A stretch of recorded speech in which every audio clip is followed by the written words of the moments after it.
1111 તેલના ડબ્બા છે. જય શ્રી રામ.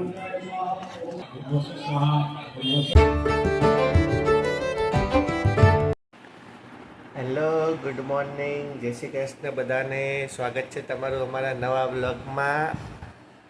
આજે છે 23 તારીખ અને હનુમાન જયંતિ.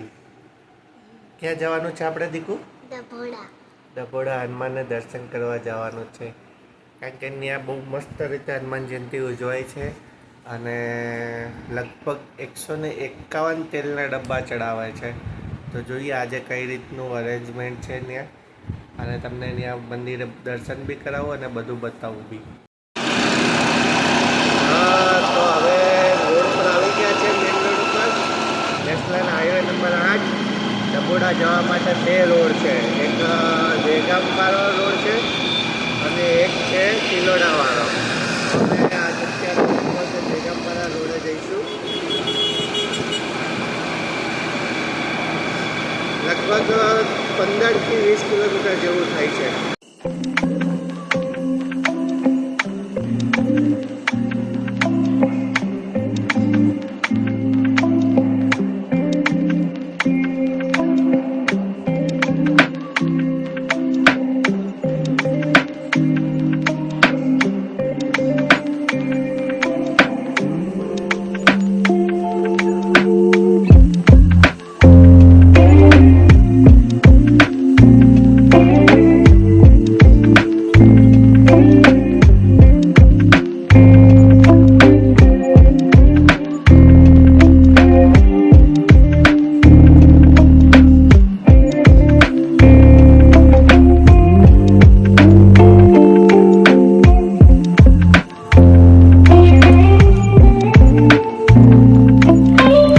કિલોમીટર જેવું છે ચાલતા જવાનું. અને જમણવારની વ્યવસ્થા અને આજે બધી વ્યવસ્થા કરેલી છે. સારું એવું આયોજન કર્યું છે.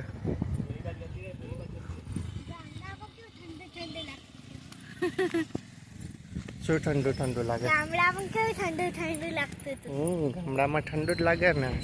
આખા દિવસનો શેડ્યુલ છે. સવારની આરતી થઈ ગઈ, મહારુદ્રાભિષેક. કેટલા વાગે? 8:30 વાગ્યા હતા. કેટલા વાગ્યા? 1111 તેલના ડબ્બા છે. શોભાયાત્રા નીકળશે 9 વાગે. ભોજન 10 કલાકેથી ચાલુ થશે.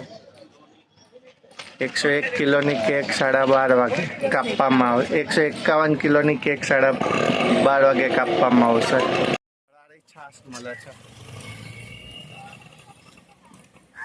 આ અંદરનો પ્રવેશ દ્વાર છે, એન્ટર થવાનું મંદિર પાસે. પબ્લિક તમે જોઈ શકો છો કેટલી છે. મેળા જેવું લાગે આજે તો.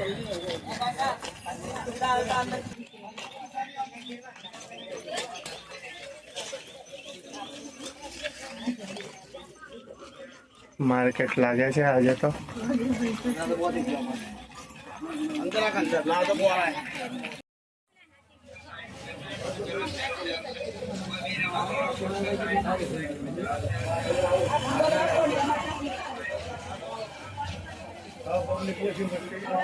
આ વરઘોડાની તૈયારીઓ, ડીજે બીજે આવી ગયા છે.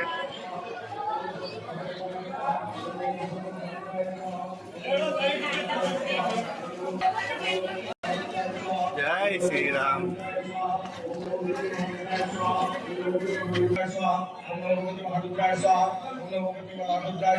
અવાજ ચાલે છે.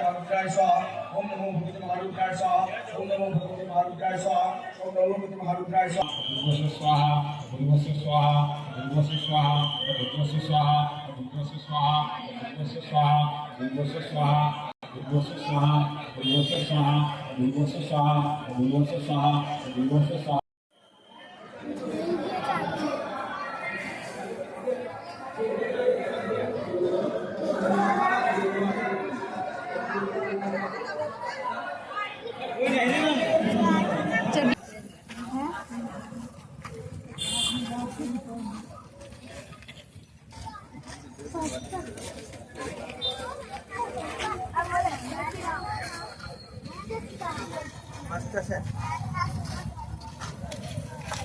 એને નહીં જો, એને લેવી પડે. ચાલુ થાય. હવે ચાલ. હા, અમે આવી ગયા છે હવે દર્શન કરીને ઘરે પહોંચી ગયા.